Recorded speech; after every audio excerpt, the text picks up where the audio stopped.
En el nombre del Padre, y del Hijo, y del Espíritu Santo. Amén. Escuchemos el Evangelio según San Mateo. En aquel tiempo Jesús dijo a los sumos sacerdotes y a los ancianos del pueblo esta parábola. Había una vez un propietario que plantó un viñedo, lo rodeó con una cerca, cavó un lagar en él, construyó una torre para el vigilante y luego lo alquiló a unos viñadores y se fue de viaje. Llegado el tiempo de la vendimia, envió a sus criados para pedir su parte de los frutos a los viñadores, pero estos se apoderaron de los criados, golpearon a uno, mataron a otro y a otro más lo apedrearon. Envió de nuevo a otros criados en mayor número que los primeros y los trataron del mismo modo. Por último les mandó a su propio hijo pensando, a mi hijo lo respetarán. Pero cuando los viñadores lo vieron, se dijeron unos a otros, este es el heredero, vamos a matarlo y nos quedaremos con su herencia. Le echaron mano, lo sacaron del viñedo y lo mataron. Ahora díganme, cuando vuelva el dueño del viñedo, ¿qué hará con esos viñadores? Ellos le respondieron, dará muerte terrible a esos desalmados y arrendará el viñedo a otros viñadores que le entreguen los frutos a su tiempo.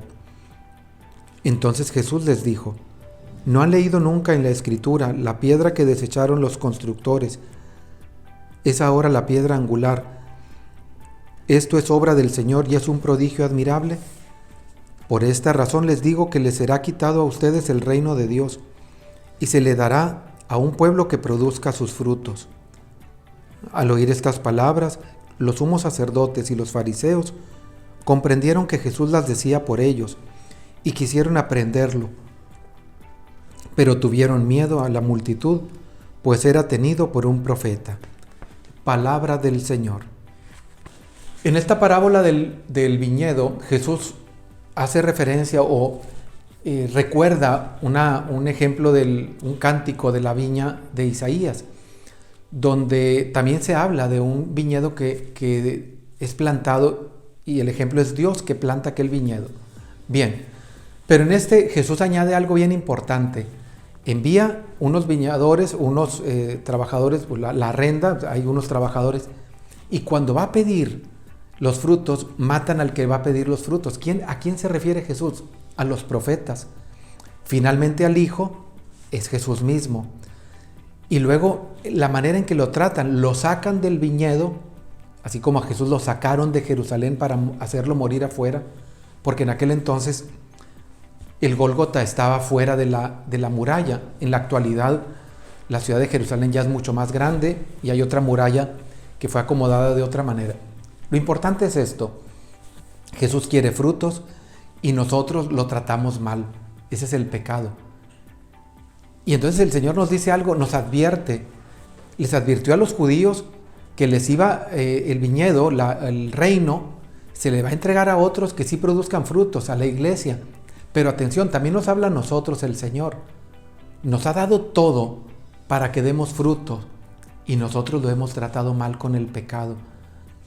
El Viernes Santo, que contemplemos a Jesús muerto, que contemplemos todo cómo fue maltratado, contemplaremos entonces cómo lo hacen nuestros pecados.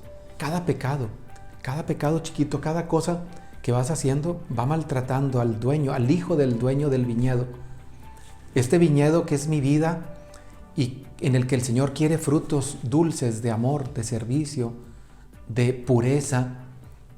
Nosotros tratamos al Señor con nuestras rebeldías, con nuestros insultos a otras personas, con el enojo, con la ira, con la gula, con la lujuria, pensemos en nuestros pecados. Todo eso es el maltrato que estamos haciendo del hijo del dueño de la viña. Bien, el reino nos puede ser quitado, ya se nos dio por el bautismo, pero si no damos los frutos, no vamos a disfrutar de ese reino. El tiempo de la Cuaresma es tiempo de recapacitar y darle los frutos a su tiempo al dueño de la viña. Y la bendición de Dios Todopoderoso, Padre, Hijo y Espíritu Santo, descienda sobre ustedes. Amén.